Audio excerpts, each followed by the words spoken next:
नमस्कार दोस्तों, मेरा नाम जय कुमार तिवारी है। मेरे YouTube चैनल में आपका स्वागत है। दोस्तों, मैं आवास एवं शहरी नियोजन विभाग से सेवानिवृत्त सहायक अभियंता हूँ। दोस्तों, अभी कुछ दिन पहले मैंने एक वीडियो डाला था, जिस वीडियो का टाइटल था कि कैसे पहचानें कॉलोनी वैध है या अवैध है। इस वीडियो पर हमारे एक दर्शक हैं सिद्धांत कुलश्रेष्ठ जी, उन्होंने कमेंट किया है। उसमें लिखा है, सर मास्टर प्लान जहां लागू है वहां 143 अप्रूव्ड प्लॉट 100 स्क्वायर मीटर से कम है, क्या वो अवैध है या उसका नक्शा पास हो सकता है? जहां पर मास्टर प्लान लागू है 100 वर्ग मीटर से कम का आपका प्लॉट है, क्या वहां पर नक्शा पास कराने की ज़रूरत है या नक्शा पास हो जाएगा या नहीं होगा? और उस प्लॉट पर 143 करा लिया गया है। तो आइए वीडियो शुरू करते हैं।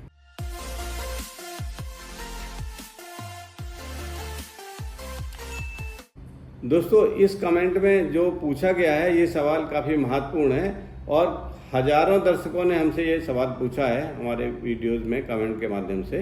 कुछ टेलीफोनिक कन्वर्सेशन से भी लोग बात करते रहते हैं, पूछते हैं। तो मैं एक बार सवाल को दोबारा रिपीट कर देता हूँ ताकि आपको क्लियर हो जाए, फिर इसको एक्सप्लेन करता हूँ। दोस्तों, इन्होंने पूछा है कि जहाँ पर मास्टर प्लान लागू है, मतलब प्लानिंग एरिया है, चाहे किसी भी विकास प्राधिकरण सीमा के अंतर्गत हो, मास्टर प्लान जहाँ पर लागू है वहाँ पर कोई अगर प्लॉट है और उसका धारा 143 या धारा 80 जिसको आप कहते हैं वो करा लिया गया है, तो क्या उसका नक्शा पास कराने की ज़रूरत नहीं है अगर उस प्लॉट का क्षेत्रफल 100 वर्ग मीटर तक है या उससे कम है? तो इसमें क्या तथ्य हैं, क्या नियम है, इसके बारे में मैं आज एक्सप्लेन करता हूँ। इस संबंध में आपको पहले ये समझना है कि जो प्लानिंग एरियाज हैं, प्लानिंग एरिया वो होती हैं जहाँ पर मास्टर प्लान लागू होता है। मास्टर प्लान की सीमा के अंदर जो भी क्षेत्र है वो प्लानिंग एरिया कहलाता है। तो जहाँ पर मास्टर प्लान लागू है वहाँ पर मास्टर प्लान में जो भूपयोग प्रस्तावित है वही भूपयोग मान्य है, इसके अलावा अन्य कोई भूपयोग मान्य नहीं है। अर्थात मास्टर प्लान के अंदर या प्लानिंग एरिया के अंतर्गत अथवा जहां पर मास्टर प्लान की सीमा है उसके अंदर जो भी जमीन स्थित है उस पर 143 धारा या धारा 80 का कोई प्रभाव नहीं है, कराने की कोई आवश्यकता नहीं है। वहां पर 143 से या धारा 80 से वो जमीन का भूपयोग कृषि से गैर कृषक या आवासीय या जो भी आप समझते हैं वो नहीं होता है, बिल्कुल नहीं होता है, बिल्कुल नहीं होता, कोई प्रभाव नहीं है। तो पहली बात ये हो गई कि वहाँ पर केवल मास्टर प्लान में जो उपयोग दर्शाया गया वही प्रभावी है, इसलिए 143 का कोई उपयोग नहीं है। अब दूसरी बात आई कि भूखंड का क्षेत्रफल अगर 100 वर्ग मीटर से कम है तब क्या वहाँ नक्शा पास कराने की जरूरत है या नहीं है? तो पहली जो बात हमने की थी उसी में इसका उत्तर निहित है कि जब वहाँ पर मास्टर प्लान का भूपयोग प्रभावी है तो धारा 143 का कोई मतलब नहीं है। अर्थात वहाँ पर अगर कृषि भूमि है तभी तो कृषि भूमि होने पर ही 143 होगा अकृषक कराने के लिए। तो अगर वहाँ पर कृषि भूमि है या एग्रीकल्चर लैंड यूज है हमारे मास्टर प्लान में, तो वहाँ पर आवासीय भूपयोग 143 कराने से या धारा 80 कराने से नहीं माना जाता है, इसलिए वो भूखंड आवासीय नहीं माना जाएगा, नंबर एक। नंबर दो, 100 वर्ग मीटर से कम होने का जो नियम है वो यहाँ पर प्रभावी नहीं है, क्योंकि 100 वर्ग मीटर तक का नियम कहाँ प्रभावी है अगर आप डिटेल में जानना चाहते हैं तो इसके संबंध में मैंने काफ़ी पहले लगभग 2 साल पहले एक वीडियो बनाया था, वो सर्च करके आप हमारे चैनल से और देख सकते हैं।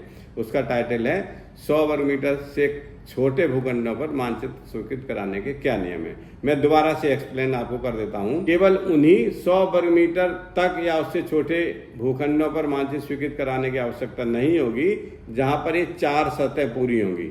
नंबर एक, उस भूखंड का भूपयोग हमारे उस शहर के मास्टर प्लान में आवासीय और बिल्टअप एरिया निर्धारित या चिन्हित होना चाहिए। मतलब मास्टर प्लान के अंतर्गत चिन्हित किया जाता है कि कौन सा भूपयोग है, तो जो चिन्हांकन है वो बिल्टअप एंड रेजिडेंशियल आवासीय और निर्मित क्षेत्र के अंतर्गत उस भूखंड का या उस भूमि का भूपयोग निर्धारित होना चाहिए मास्टर प्लान में। नंबर एक वो। नंबर दूसरी शर्त यह है कि वो भूखंड अगर आवासीय और निर्मित क्षेत्र में स्थित भी है तो दूसरी शर्त यह है कि उस भूखंड का मूल रूप से क्षेत्रफल 100 वर्ग मीटर तक या उससे कम होना चाहिए। मतलब ऐसा नहीं कि कोई बड़ा मकान था या बड़ा प्लॉट वहाँ था बिल्टअप एरिया में, आवासी में, उसके छोटे छोटे टुकड़े करके 100 वर्ग मीटर कर लिया गया, वहाँ पर ये प्रभावी नहीं है। शर्त नंबर 3 है कि भूखंड के सम्मुख कम से कम 4 मीटर चौड़ी सड़क स्थित होनी चाहिए, सड़क मौजूद होनी चाहिए। और नंबर 4 शर्त है कि ऐसे भूखंडों पर, कैसे भूखंडों पर, जो बिल्टअप और आवासीय क्षेत्र में स्थित हैं, भूपयोग जिनका बिल्टअप और आवासीय क्षेत्र है, निर्मित और आवासीय क्षेत्र है मास्टर प्लान में जिनका भूपयोग, नंबर 1 ये शर्त पूरी हो रही है। नंबर 2 जो मूल रूप से 100 वर्ग मीटर तक या उससे छोटे भूखंड ने किसी बड़े भूखंड के विभाजित भाग नहीं है। 2 शर्तें जब पूरी होंगी तो तीसरी शर्त ये पूरी होनी चाहिए कि उसके सामने न्यूनतम 4 मीटर चौड़ी सड़क मौजूद होनी चाहिए। 3 शर्तें जब पालन हो जाएंगी तब चौथी शर्त आपको माननी पड़ेगी, वो ये है कि ऐसे भूखंडों पर मानचित्र स्वीकृत कराने से आपको छूट मिली हुई है, लेकिन जो बिल्डिंग आप बनाएंगे वो बिल्डिंग बायलॉज में दर्शाए गए नियमों के अनुसार, अर्थात उसमें सेटबैक कितना 100 वर्ग मीटर तक के भूखंडों में छोड़ा जाना आवश्यक है, उतना सेटबैक भी आपको बनाते समय छोड़ना पड़ेगा। आवासीय भवन का निर्माण करना पड़ेगा, अन्य भूपयोग का निर्माण नहीं कर सकते हैं। और जितना FAR 100 वर्ग मीटर तक के भूखंडों में आवासीय में निर्धारित है या देय है, उतने ही FAR के अंतर्गत आप भवन का निर्माण कर सकते हैं। मतलब 3 मंजिल से अधिक निर्माण नहीं किया जा सकता है उन भूखंडों पर भी। और इसके साथ ही ये भी शर्त आपको माननी पड़ेगी कि उसमें बिल्डिंग बायलॉज में लिखा हुआ है कि ऐसे भूखंडों पर भी आपको मानचित्र स्वीकृत कराने से छूट मिली हुई है। इसका ये मतलब नहीं है कि आप उस पर कुछ भी बना लें, बिना सेटबैक छोड़े बना लें, कितनी भी मंजिल बना लें या कॉमर्शियल बना लें, ऐसी छूट नहीं है। मतलब निर्धारित सेटबैक का प्रोविजन करते हुए भूतल पर कितना निर्माण हो सकता है, भू आच्छादन कितना हो सकता है, वो आपको करना है। 3 मंजिल तक FAR के अंतर्गत कितना निर्माण हो सकता है, वही आपको बनाना है। और इसी तरह का एक नक्शा बना के भी विकास प्राधिकरण में जमा कराना है, अपने भू सहमत के कागज उसमें लगाने हैं, कुछ संबंधित और प्रपत्र हैं, प्रारूप हैं और एफिडेविट है, वो आपको लगाना है। और उसको 3 कॉपी में नक्शा भी बनाना है। इस तरह आवेदन आपको करना है, लेकिन विकास प्राधिकरण से उस आवेदन के विपरीत या उस आवेदन के क्रम में आपको स्वीकृत मानचित्र अपने घर लाना है, मिलना है, पास होना, ये आवश्यकता नहीं है। लेकिन आप क्या बना रहे हैं, इस बात को दर्शाते हुए, उस निर्माण को दर्शाते हुए आपको एक नक्शा प्राधिकरण में 3 प्रतियों में, भू स्वामित्व के प्रपत्र, संबंधित निर्धारित प्रारूप और एफिडेविट आपको विकास प्राधिकरण में जमा कराना है।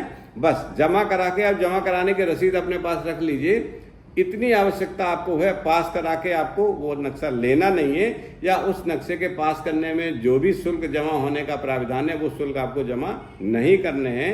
अर्थात कुल मिला के ये हुआ कि जो हमारा आवासीय निर्मित क्षेत्र है उसमें मूल रूप से 100 वर्ग मीटर तक के भूखंडों में नियमों के अनुसार सेटबैक छोड़ते हुए, भू आच्छादन और FAR का पालन करते हुए निर्माण करने की अनुमति आपको है। इसके लिए आपको विकास प्राधिकरण में निर्धारित प्रारूप पर आवेदन करना पड़ेगा, जिसमें भू स्वामित्व के प्रपत्र और निर्धारित अन्य प्रारूप वहां प्रस्तुत करेंगे। लेकिन वहां से नक्शा पास होकर आपको लेने की आवश्यकता नहीं। बस ये छूट है कि आपको इसमें कोई शुल्क नहीं जमा कराना है, नक्शा मुहर लग के आपको लेके घर में नहीं रखना है, लेकिन सूचना के रूप में आपको इतने प्रपत्र वहां जमा कराने पड़ेंगे। ये नियम है।